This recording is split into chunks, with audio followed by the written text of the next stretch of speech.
Welcome to 3RR news బులెటిన్ల ముందుగా headlines.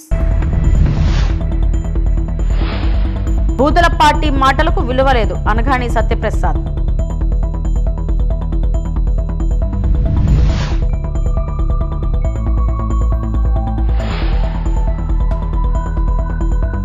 విశాఖలో లడ్డూపై ఫ్లెక్సీతో తప్పుడు ప్రచారంపై విశాఖ 4వ పట్టణ పోలీస్ స్టేషన్లో వైఎస్ఆర్సీపీ నేతల ఫిర్యాదు.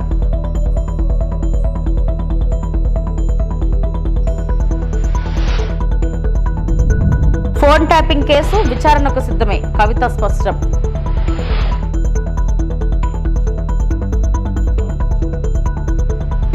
టీడీపీ కేంద్ర కార్యాలయంలో రెవెన్యూ మంత్రి అనగాని సత్యప్రసాద్ మాట్లాడుతూ వైఎస్ఆర్సీపీ నాయకులు ప్రజలను రెచ్చగొట్టే మాటలు మాట్లాడుతూ రాష్ట్రంలో శాంతి భద్రతలకు ఇబ్బందులు గురిచేస్తున్నారని అన్నారు. ఎవరు తప్పుడు మాటలు మాట్లాడినా ఎవరి ఇళ్ల మీదకు పోయినా కఠిన చర్యలు ఉంటాయని, బూతుల పార్టీ వారి మాటలు పట్టించుకోవాల్సిన అవసరం లేదని, మీరు ఇష్టానుసారం మాట్లాడితే ఒప్పుకునే పరిస్థితి లేదని అన్నారు. ప్రెస్ మీట్కి ముఖ్య కారణం గత 3 రోజుల నుంచి రాష్ట్రంలో జరుగుతున్నటువంటి పరిణామాలు, మరి ముఖ్యంగా ఏదైతే ఈ రాష్ట్రానికి పట్టి పీడిస్తున్నటువంటి వైసీపీ వైరస్ గురించి రోజు వాస్తవాలు ప్రజలకు తెలియజేయాల్సిన అవసరం ఉంది.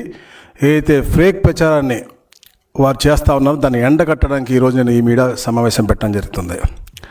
నేను ఒకటే అడుగుతా ఉన్నాను వైసీపీ నేతల్ని, వారి యొక్క అధ్యక్షుడైనటువంటి జగన్మోహన్ రెడ్డి గారిని కూడా ఒకటే అడుగుతా ఉన్నాను, మీ రాజకీయ సిద్ధాంతం ఏంటి? కేవలం బూతులు తిట్టడము, అలాగే అనైతిక వ్యవహారాలు, కులాలు మతాలు అందరి మీద చిచ్చులు పెట్టి అన్నిటినీ వాడుకుని రాజకీయ లబ్ధి పొందాలంటే మీ ధ్యేయం అని నేను అడుగుతా ఉన్నాను. ఎందుకంటే మాట అనేది అపారమైన శక్తి కలిగినటువంటి విషయం. అయ్యే మాటలు ప్రజలను కలపగలవు, అలాగే సమాజాన్ని విడగొట్టగలదు. మనం మాట్లాడే ధోరణి బట్టి ఎన్నో మార్పులు, వాటి యొక్క పర్యవసాలు ఉంటాయి. ఒక మంచి మాట మనుషులని దగ్గర చేస్తుంది, అదే ఒక చెడు మాట సమాజాన్ని చీల్చేస్తుంది. అదే మాటలు అశాంతికి అలాగే విభేదాలకు నాంది పలుకుతూ ఉన్నాయి. అదే మనకి గత కొద్ది రోజులుగా మనకు కనపడతా ఉన్నాయి. మనం చూస్తూ ఉన్నాం. ముఖ్యంగా కల్తీ నెయ్యి సబ్జెక్ట్ జరుగుతూ ఉంది. కల్తీ నెయ్యి, ఆవు లేదు, పాలు లేవు, కల్తీ జరిగింది అని నిర్ధారించారు. సింథటిక్ ఘీ అని చెప్పారు, అడల్ట్రేషన్ జరిగింది, హవాలా ద్వారా క్యాష్ ట్రాన్సాక్షన్ జరిగిందని చెప్పి నిర్ధారించారు. వారు చేసినటువంటి ఏదైతే టెస్ట్ ఉందో ఆ మెథడాలజీ వాళ్ళ దగ్గర లేదు అని చెప్పేసి ఏదైతే మళ్ళా వారు చేసేటువంటి ల్యాబ్ వారు ఇచ్చినటువంటి ఇది ఛార్జ్ షీట్లో మెన్షన్ చేసే తప్ప ఎక్కడ కూడా ఎవరికి కూడా. భవిష్యత్ తరాల ఆందోళన చెందేలా వైసీపీ నేతలు వ్యవహరిస్తున్నారని టీడీపీ ఎమ్మెల్యే గంటా శ్రీనివాసరావు తీవ్రంగా విమర్శించారు. ముఖ్యమంత్రి చంద్రబాబు నాయుడుపై మాజీ మంత్రి అంబటి రాంబాబు చేసిన అసభ్య వ్యాఖ్యల నేపథ్యంలో విశాఖ ఎంవీపీ కాలనీ కార్యాలయంలో ఆయన మీడియాతో మాట్లాడారు. ఈ సందర్భంగా వైసీపీ గుర్తింపును రద్దు చేయాలని డిమాండ్ చేస్తూ కేంద్ర ఎన్నికల సంఘానికి లేఖ రాస్తున్నట్టు గంటా వెల్లడించారు. గతంలో జగన్ తో పాటు అంబటి రాంబాబు, కొడాలి నాని, పేర్ని నాని, జోగి రమేష్, రోజా చేసిన వివాదాస్పద వ్యాఖ్యలు, వీడియోలను మీడియాకు ప్రదర్శించారు. 4 సార్లు ముఖ్యమంత్రిగా పనిచేసిన చంద్రబాబు నాయుడుపై ఇష్టానుసారంగా మాట్లాడితే ప్రజలు సహించరని హెచ్చరించారు. గతంలో చంద్రబాబుపై అనుచిత వ్యాఖ్యలు చేసినప్పుడు అసెంబ్లీలో వైఎస్ఆర్ క్షమాపణలు చెప్పిన విషయాన్ని గుర్తు చేశారు. కేవలం రాజకీయ ఉనికిని కాపాడుకోవడానికి వైసీపీ నేతలు కులాలను ఆపాదిస్తూ రాజకీయాలను చేస్తున్నారని మండిపడ్డారు. మరి గతంలో రాజశేఖర రెడ్డి గారు ముఖ్యమంత్రిగా ఉన్న కూడా ఆయనైతే ఒక స్థాయి వరకు వెళ్ళాడు. అసెంబ్లీలో చంద్రబాబు నాయుడు గారిని నీ తల్లి కడుపులో ఎలా పుట్టావు అని నువ్వు ఆలోచించుకునే విధంగా మాట్లాడితే ఆ రోజు అది పెద్ద సెన్సేషన్ అయింది. అంటే డెమోక్రసీలో ప్రతి ఒక్కరు కూడా ఆ రోజు రాజశేఖర రెడ్డి గారి మాట్లాడిన మాటల్ని అందరూ ఖండించారు. అంటే చివరికి రాజశేఖర రెడ్డి గారు కూడా బహిరంగ క్షమాపణ చెప్పాడు. ఆ విషయంలో నేను మాట్లాడిన ఉద్దేశం అది కాదు, నేను అలా మాట్లాడకుండా ఉండాల్సింది, నేను అలా మాట్లాడింది అది ఆయన మనోభావాలు కానీ దెబ్బతింటే క్షమించని చెప్పి ఆయన బహిరంగ క్షమాపణ చెప్పడం కూడా జరిగింది. అంటే ఆ రోజులకి అది ఒక పెద్ద వింత పోకడ. మరి దాన్ని మించిపోయి ఈరోజు రాష్ట్రంలో వైఎస్ఆర్ పార్టీ ఆవిర్భావం, ఆ పార్టీ ఆవిర్భావం కూడా ఎలా జరిగిందో ఒకసారి మనం అందరూ ఆలోచించుకోవాల్సిన అవసరం ఉంది. ఆ పార్టీ పుట్టుక, ఆ పార్టీ ఎదిగిన తీరు, ఆ పార్టీ 5 ఏళ్ళు ముఖ్యమంత్రిగా జగన్మోహన్ రెడ్డి పనిచేసిన తీరు, ఆ తర్వాత ప్రజల చేతికారానికి గురయ్యి ఈరోజు 11 సీట్లకు పరిమితమయ్యి అసెంబ్లీలో కూడా అడుగు పెట్టలేక ముఖం చూపించలేక సిగ్గుపడుతున్న జగన్మోహన్ రెడ్డి అధ్యక్షుడిగా ఉన్న వైఎస్ఆర్ పార్టీ, ఆ పార్టీ నాయకుల యొక్క వైఖరి ఏంటి, వాళ్ళ ప్రవర్తన ఏంటి, ఇవన్నీ కూడా చూసిన తర్వాత సభ్య సమాజం సిగ్గుతో తల వంచుకునే విధంగా ఈరోజు ఆ నాయకుల యొక్క ప్రవర్తన ఉంటుంది. సరే, ఇది ఒక్కొక్కటి చూసుకుంటే మామూలుగా పెద్దలు సామెత చెప్తారు, ఆవు చేలో వేస్తే దూడ గట్టును వేస్తుందని చెప్పని. ఆ పార్టీ అధ్యక్షుడు సాక్షాత్తు ఒక ముఖ్యమంత్రిగా పనిచేసిన జగన్మోహన్ రెడ్డి మాట్లాడే మాటలు విన్న తర్వాత ఈరోజు సోకాల్డ్ మనం మొన్న జరిగిన నాయకులు కానీ లేకపోతే గతంలో మాట్లాడిన నాయకులు కానీ వాళ్ళు మాట్లాడిన మాటలు ఇవన్నీ కూడా మనం పెద్దగా చెప్పుకోవాల్సిన అవసరం లేదు. ఎందుకంటే వాళ్ళ డిఎన్ఏలోనే ఆ సంస్కృతి ఉంది, ఆ పార్టీ డిఎన్ఏ అలాంటిది. ఒక్కసారి ఎవరెవరు ఏం మాట్లాడారు అనేది ఒకసారి మళ్ళీ మన అందరం కూడా రికలెక్ట్ చేసుకోవాల్సిన అవసరం కూడా ఉంది. జగన్మోహన్ రెడ్డి గారు ఏం మాట్లాడారు, ఆ పార్టీకి సంబంధించిన ఇతర నాయకులు మంత్రులుగా పనిచేసిన వ్యక్తులు ఏం మాట్లాడారు, లేదు ఆ పార్టీకి సంబంధించిన స్పోక్స్ పర్సన్స్ ఏం మాట్లాడారు, ఇవన్నీ కూడా మీకు ఒకసారి రికలెక్ట్ చేసుకున్న తర్వాత దీని మీద అందరికి కూడా తెలిసే విధంగా దీని మీద మనం చేయాలని కూడా అనుకుంటా ఉన్నాం. ఒక నిమిషం మీకు అది వాళ్ళ ఇవి కూడా చూపించాలనుకుంటున్నాను. మీకు గుర్తుంది, ఇటీవల ఒక తెలుగుదేశం పార్టీకి సంబంధించిన నాయకులు జగన్మోహన్ రెడ్డి గారి యొక్క సతీమణి వైఎస్ భారతిరెడ్డి గారి గురించి ఒక అసభ్యకరమైన వ్యాఖ్య చేస్తే పార్టీ ఎలా రియాక్ట్ అయ్యేదో మీకు తెలుసు. అతన్ని పార్టీలో నుంచి ఆ వ్యాఖ్య చేసిన వ్యక్తిని సస్పెండ్ చేయడమే కాకుండా విశాఖలో లడ్డూపై ఫ్లెక్సీ ఏర్పాటు చేసి తప్పుడు ప్రచారం నిర్వహించిన వారిపై చర్యలు తీసుకోవాలని కోరుతూ వైఎస్ఆర్సీపీ నేతలు విశాఖ 4వ పట్టణ పోలీస్ స్టేషన్లో ఫిర్యాదు చేశారు. ఈ సందర్భంగా వైఎస్ఆర్సీపీ నాయకులు మాట్లాడుతూ ఇటీవల నగరంలో లడ్డూ అంశాన్ని రాజకీయ రంగు పులుముతూ ప్రజలను తప్పుదోవ పట్టించేలా ఫ్లెక్సీలు ఏర్పాటు చేయడం తీవ్రంగా ఖండనీయమని అన్నారు. నిరాధార ఆరోపణలు, తప్పుడు సమాచారంతో ప్రజల్లో గందరగోళం సృష్టించే ప్రయత్నం జరుగుతుందని ఆవేదన వ్యక్తం చేశారు. ఇలాంటి తప్పుడు ప్రచారం వల్ల మతపరమైన భావోద్వేగాలు దెబ్బతిని శాంతి భద్రతలకు భంగం కలిగే ప్రమాదం ఉందని తెలిపారు. బాధ్యత లేని విధంగా ఫ్లెక్సీలు ఏర్పాటు చేసిన వ్యక్తులను గుర్తించి చట్టపరంగా కఠిన చర్యలు తీసుకోవాలని పోలీసులను కోరారు. ప్రపంచవ్యాప్తంగా కోట్లాది మంది భక్తులు యొక్క నమ్మకాన్ని, విశ్వాసాన్ని దెబ్బతీస్తూ సాక్షాత్తు కలియుగ దైవం శ్రీ వెంకటేశ్వర స్వామి వారి భక్తుల ఆగ్రహానికి గురై చీచి ఇంత నీచానికి పాల్పడతారా, ముఖ్యమంత్రి హోదాలో ఉన్నటువంటి వ్యక్తులు, ఉప ముఖ్యమంత్రి హోదాలో ఉన్నటువంటి వ్యక్తులు వారి రాజకీయ ప్రయోజనాల కోసం వెంకటేశ్వర స్వామి భక్తుల మనోభావాలను కూడా దెబ్బతీశారా అని రాష్ట్ర ప్రజలందరూ కూడా వీరు చేసిన నిర్వాకానికి, వీరు చేసిన పాపానికి, వీరు చేసిన అపచారానికి, వీరు చేసిన ఘోరానికి ప్రజలందరూ కూడా చేదరించుకున్న తరుణంలో ఈరోజు ఏదో విధంగా ప్రజల్ని తప్పుదోవ పట్టించాలనే ఉద్దేశంతో అడ్డంగా బుక్ అయిన చంద్రబాబు నాయుడు గారు ఆయనలో ఉన్న నియంతని బయటికి తీసి రాష్ట్ర వ్యాప్తంగా ఎవరైతే ఈ రాష్ట్రంలో జరుగుతున్న దౌర్జన్యాలు, గూండాగిరి, అక్రమ అరెస్టులు, అక్రమ దాడులపైన ఎవరైతే ప్రశ్నిస్తున్నారో వారందరినీ కూడా తెలుగుదేశం కార్యకర్తల చేత, తెలుగుదేశానికి సంబంధించిన గూండాల చేత దాడులు చేయించి, అత్యాయత్నాలు చేయించి అక్రమ అరెస్టులు చేసే ప్రయత్నం చేస్తూ ఉన్నారు. ఈరోజు ముఖ్యమంత్రి హోదాలో ఉన్నటువంటి వ్యక్తి తన దద్దమ్మ పాలనతో, తన అసమర్థ పాలనతో ఎన్నికలకు ముందు ప్రజలకు ఇచ్చిన వాగ్దానాలను కానీ, హామీలను కానీ నెరవేర్చలేక ఈరోజు ఈ రాష్ట్రంలో శాంతి భద్రతలు ఒక ముఖ్యమంత్రి హోదాలో ఉన్నటువంటి వ్యక్తే ఒక అసమర్థతతో, ఒక దద్దమ్మ పాలనతో ఈరోజు శాంతి భద్రతలు విఘాతం కలిగించే కార్యక్రమాలు ఈ రాష్ట్రంలో చేస్తున్నారు. ఫోన్ ట్యాపింగ్ కేసులో తనను విచారణకు పిలిస్తే వెళ్తారని తెలంగాణ జాగృతి అధ్యక్షురాలు కవిత స్పష్టం చేశారు. విచారణకు పిలవడానికి తప్పుపడుతూ కేటీఆర్ మాట్లాడాన్ని తీవ్రంగా ఖండించారు.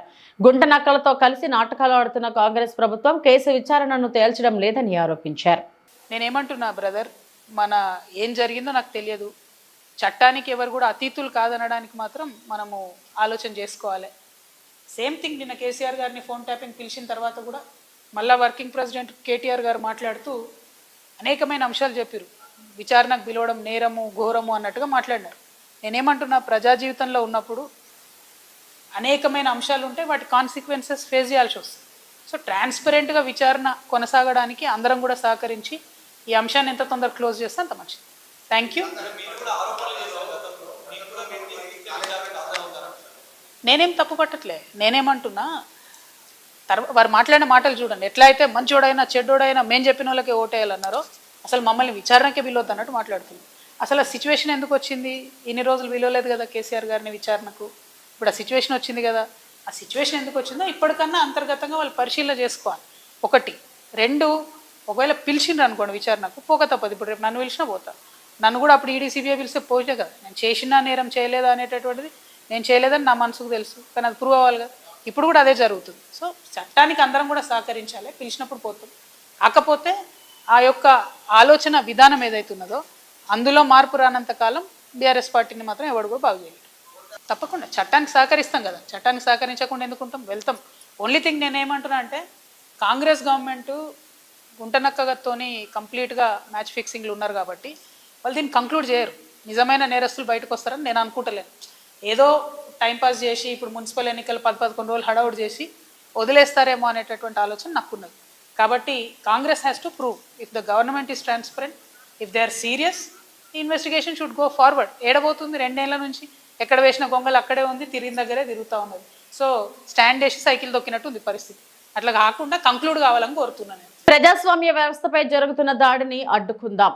YSRCP Congress party BC cell zonal incharge Ramesh Goud రాష్ట్రంలో కూటమి ప్రభుత్వం అధికారంలోకి వచ్చిన తర్వాత ప్రజాస్వామ్యంపై జరుగుతున్న దాడులను పూర్తిగా అడ్డుకుందామని YSR Congress party BC cell zonal incharge Ramesh Goud పిలుపునిచ్చారు.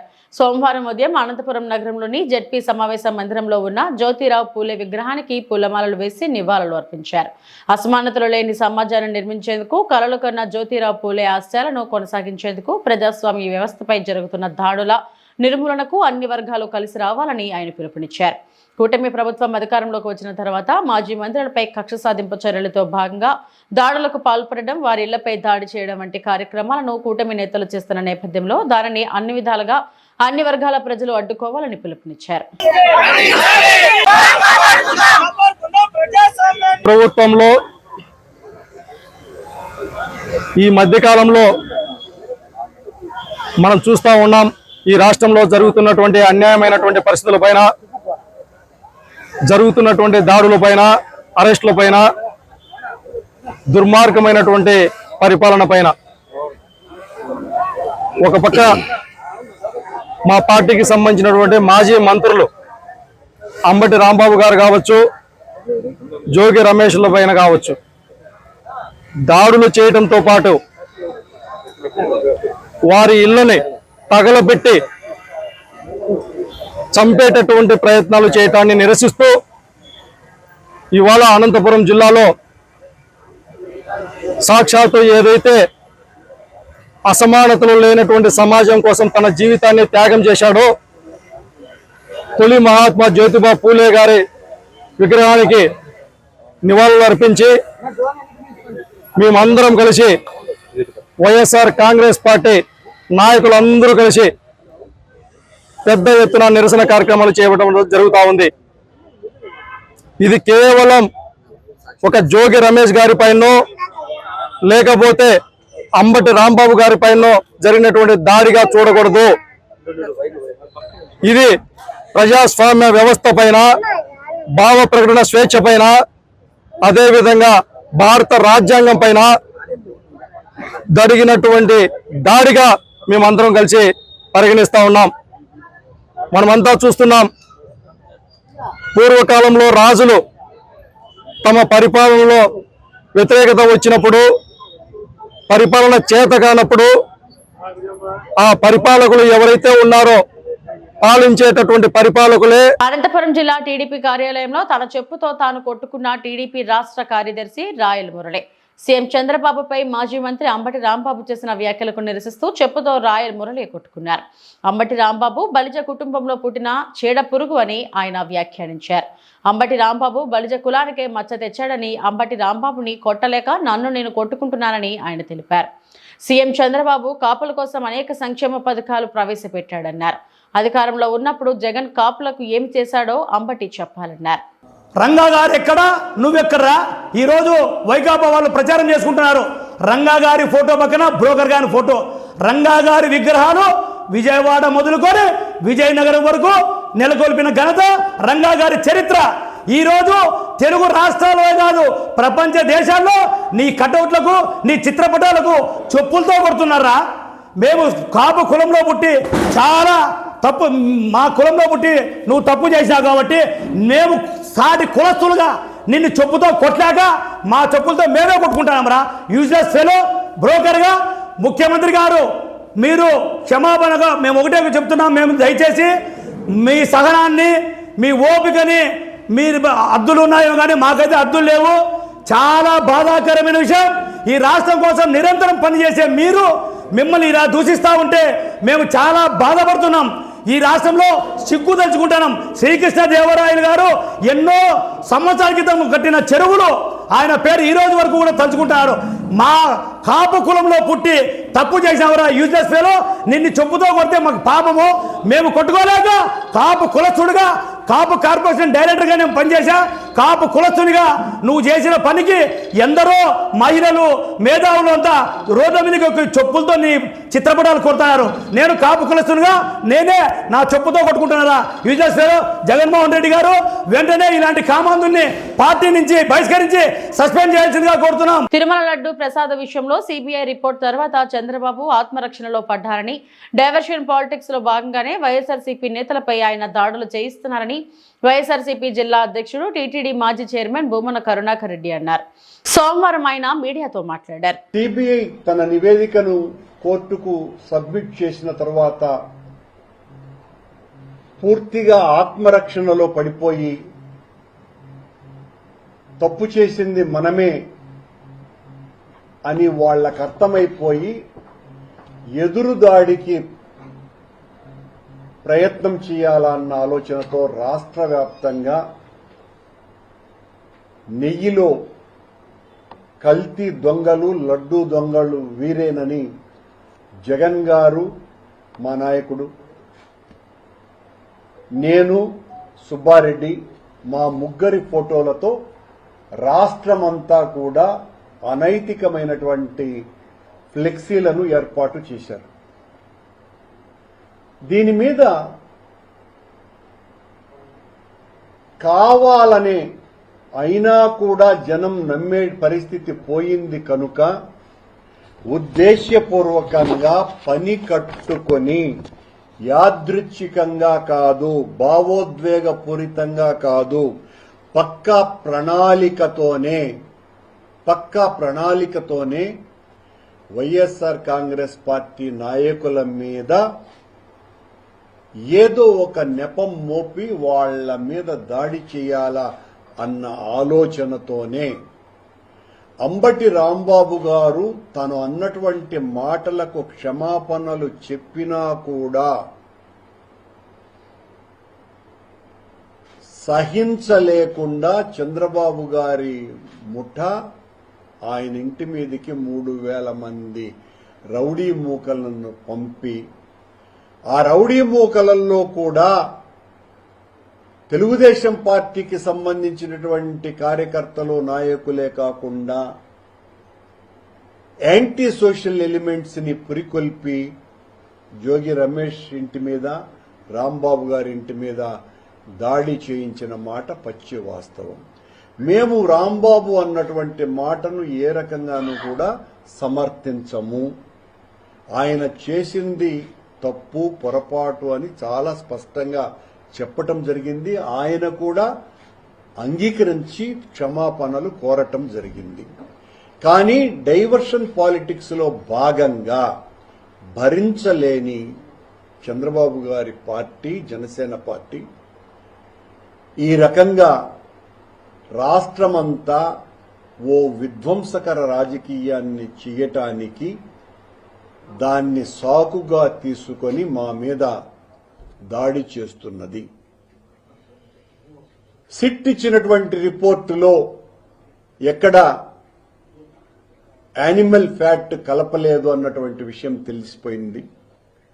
మేము చాలా స్పష్టంగా చెప్పటం జరిగింది. సిబిఐ ఎంక్వైరీలో కల్తీ నెయ్యి జరిగింది అని వాళ్ళు రిపోర్ట్ ఇచ్చినారు.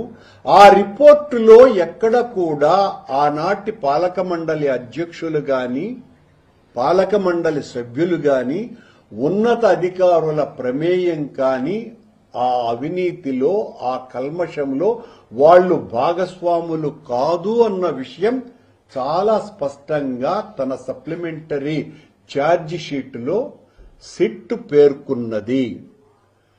ఆ సిట్ నివేదికలోనే వాళ్ళు మరింత విస్పష్టంగా టీటీడీలో ఉన్నటువంటి కొద్దిమంది అధికారులు, టెక్నికల్ ఎక్స్పర్ట్స్, ఆ ఎక్స్పర్ట్స్ కూడా తెలుగుదేశం పార్టీ హయాం నుంచి ఉన్నటువంటి వాళ్లే, అంతకు పూర్వం నుంచి కూడా ఉన్నటువంటి విజయభాస్కర్ రెడ్డి లాంటి వాళ్ళు, ఎప్పటి నుంచో టీటీడీలో పనిచేస్తున్నటువంటి అధికారులు, అలాగే నెయ్యిని సరఫరా చేసినటువంటి సరఫరాదారులు, వీళ్ళందరూ కుమ్మక్కై అవినీతికి పాల్పడి నెయ్యిలో కల్తీని వాడినారు అని వాళ్ళు చాలా. తెలంగాణ పురపాలక ఎన్నికల్లో అభ్యర్థులు గెలిపే లక్ష్యంగా వినూత్న ప్రచారాలు చేస్తున్నారు.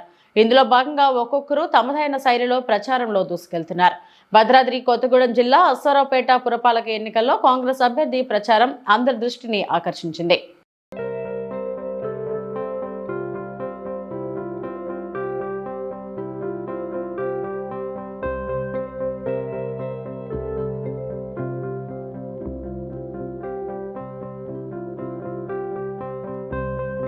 పశ్చిమ గోదావరి జిల్లా నర్సాపురంలో కూటమి పార్టీ నాయకులు మాజీ మంత్రి అంబటి రాంబాబు దిష్టిబొమ్మను దగ్ధం చేశారు. అంతకుముందు ముఖ్యమంత్రి చంద్రబాబుపై అంబటి చేసిన వ్యాఖ్యలపై ఆగ్రహం వ్యక్తం చేస్తూ దిష్టిబొమ్మను చెప్పులతో కొట్టి మహిళలు ఆగ్రహం, ఆవేశాలు వ్యక్తం చేశారు. ఈ సందర్భంగా కాపు కార్పొరేషన్ చైర్మన్ కొత్తపల్లి సుబ్బారాయుడు మాట్లాడుతూ అంబటి వ్యవహార శైలి మార్చుకోవాలన్నారు. రాష్ట్ర మత్స్యకార అభివృద్ధి కార్పొరేషన్ చైర్మన్ కొట్ల పెద్దిరాజు మాట్లాడుతూ అంబటికి ఆంబోతుల అరవడం తప్ప ఏమీ తెలియదని ఎద్దేవా చేశారు. టీడీపీ ఇన్ఛార్జ్ రామరాజు మాట్లాడుతూ అంబటి నీచమైన మాటలు మాట్లాడటం మానుకోవాలని హితవు పలికారు. ఈ ఆందోళనలో AMC Jakkam Srimannarayana, corporation director Babji, పద్మలు పాల్గొన్నారు. భావించే లడ్డూను ఆ రోజున ఎక్కడ ఈ విధమైనటువంటి భాష మాట్లాడటం కానీ, ఈ విధమైన జులుము చూపించడం కానీ, ఈ విధంగా అసభ్యకరమైనటువంటి పదజాలం అంటే పామరులు సైతం విని తట్టుకోలేనటువంటి అసభ్యకరమైన పదజాలాలు వాడటం అన్నది సరైనటువంటి విధానం కాదు. ఈ రోజున మన ఆంధ్ర రాష్ట్ర ముఖ్యమంత్రి గౌరవనీయులు నారా చంద్రబాబు నాయుడు గారు ఆంధ్ర రాష్ట్రానికి 4వ ముఖ్యమంత్రిగా ఉన్నారు. అదేవిధంగా ఆంధ్ర రాష్ట్రానికి ముఖ్యమంత్రిగా ఉండటమే కాకుండా సువిశాలైనటువంటి పవిత్ర భారతావనిలో ఈ రోజున రాజకీయాల్లో ఒక బలమైనటువంటి శక్తిగా యావత్ భారతదేశంలో ఉన్నటువంటి వ్యక్తి మన గౌరవ ముఖ్యమంత్రి చంద్రబాబు నాయుడు గారు. అంటే యావత్ భారతావనిలో అంత గౌరవం, అంత శక్తివంతుడైనటువంటి మన ఆంధ్ర రాష్ట్ర ముఖ్యమంత్రి గౌరవ చంద్రబాబు నాయుడు గారిని ఆ విధంగా ఎవరో కూడా మాట్లాడినటువంటి మాటలు మనం మరలా తిరిగి చెప్పడానికి కూడా అనువుకానటువంటి పదజాలను ఉపయోగించి ఆ విధంగా చంద్రబాబు నాయుడు గారు సీనియర్ సిటిజన్ కూడా, వయసులో కూడా చాలా పెద్దవారు, పదవిలో చాలా ఉన్నతమైన వ్యక్తి, భారతదేశంలోనే ఒక బలమైనటువంటి వ్యక్తిగా ఈ రోజున ఉన్నటువంటి వ్యక్తి. అటువంటి వ్యక్తిని కనీసం ఏమని ఇచ్చారో ఆ తిట్లు కూడా మరలా తిట్టడానికి అవకాశం లేనటువంటి దారుణమైనటువంటి ఏమైనటువంటి భాషలో అంబటి రాంబాబు చంద్రబాబు నాయుడు గారిని దూషించడం అనేది ఇది క్షమించలేనటువంటి నేరమని ఈ సందర్భంగా నేను తెలియపరుస్తున్నా. ఒకటే చెప్తున్నా, అంబటి రాంబాబు కూడా నువ్వు కూడా సీనియర్ సిటిజన్, నీకు కూడా 60 సంవత్సరాల వయసు దాటిపోయింది. నువ్వు 10 సంవత్సరాలు శాసనసభ్యుడిగా ఉన్నావు, అదేవిధంగా ఒక 5 సంవత్సరాలు కార్పొరేషన్ చైర్మన్గా ఉన్నావు, అదేవిధంగా అప్పుడు కాంగ్రెస్ పార్టీలో కానీ ఇప్పుడు వైఎస్ఆర్సీపీ పార్టీలో కానీ పార్టీ పదవులు చేశావు. మరి ఇంత అనుభవం ఉన్నటువంటి వ్యక్తివి, చదువుకున్న లా ఏదో చేశారు మీరు, లాయర్ అనుకుంటే మీరు, ఆ విధంగా చదువుకున్నటువంటి వ్యక్తి. ఇవి ఇప్పటివరకు నా బులెటిన్ అప్డేట్స్. నమస్తే.